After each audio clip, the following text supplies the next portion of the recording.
Hello and welcome to MizzimaTV. I'm Syed Ali Mujtaba talking to you from Chennai. Today we are talking about prospects of democracy in Burma, and we have Mr. Uttam Kumar from the University of Madras.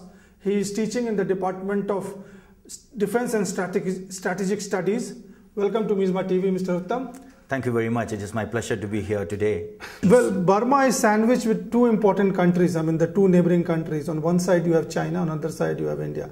India is the torchbearer of democracy. China has, is a non-democratic country. It has got its own, way of that. So now Burma is being pulled by these two countries. One on the forces of democracy, other which is supposed to be, opposing the so-called, the people's representation. How do you see the power play in Burma of these two forces? Oh, the power play is hectic there because, as you say rightly, there are two. One is world's largest democracy and another most populous country, the other side.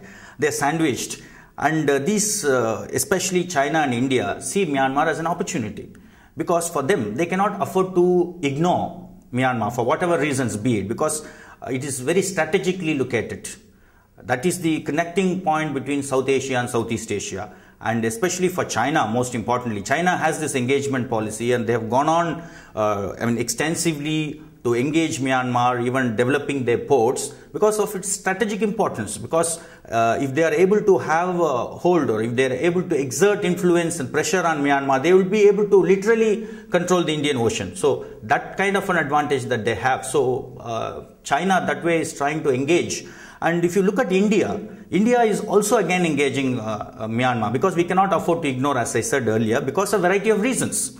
We have again a strategic issue that is in place. We have already border problems, we have security problems. Not just that, if you look at the way in which trade, commerce that is taking place, India is also making inroads into Burma.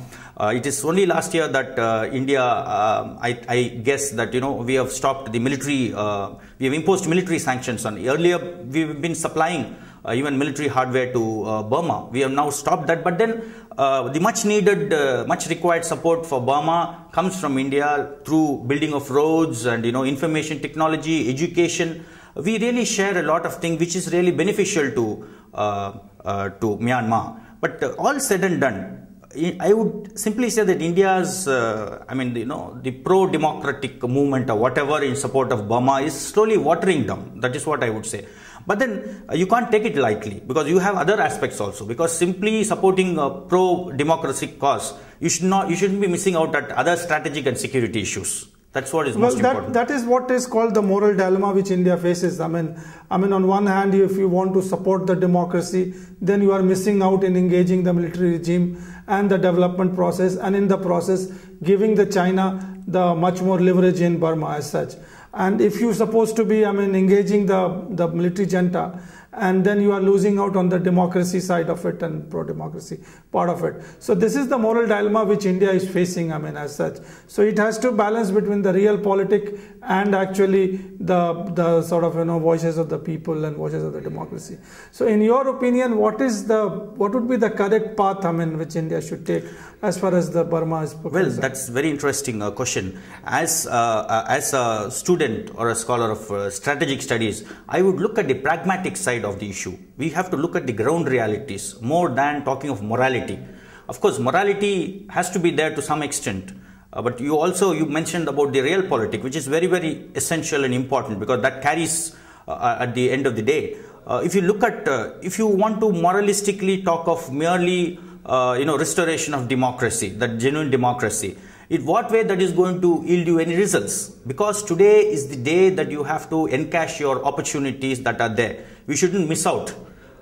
Because there are other players in the international scenario who would really encash that opportunity. They would come to your place. So India has to go there. India has to engage them, be it a military junta.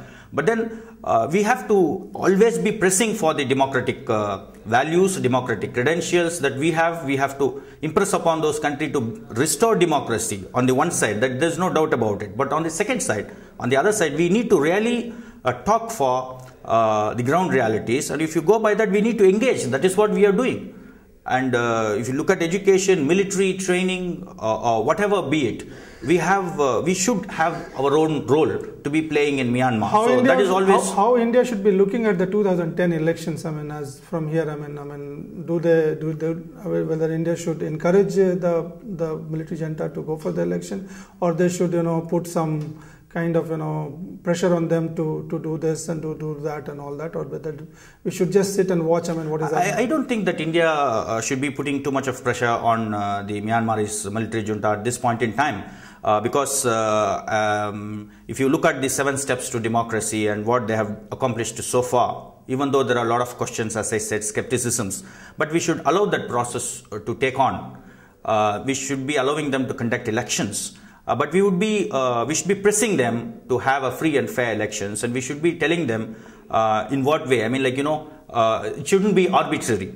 So arbitrary elections should not be encouraged, but the elections, to a great extent, free and fair elections should be encouraged. And let us see how events unfold. So as events unfold, we would be in a much better position to get the big picture, and then we would be able to make a policy on our own with regard to Burma.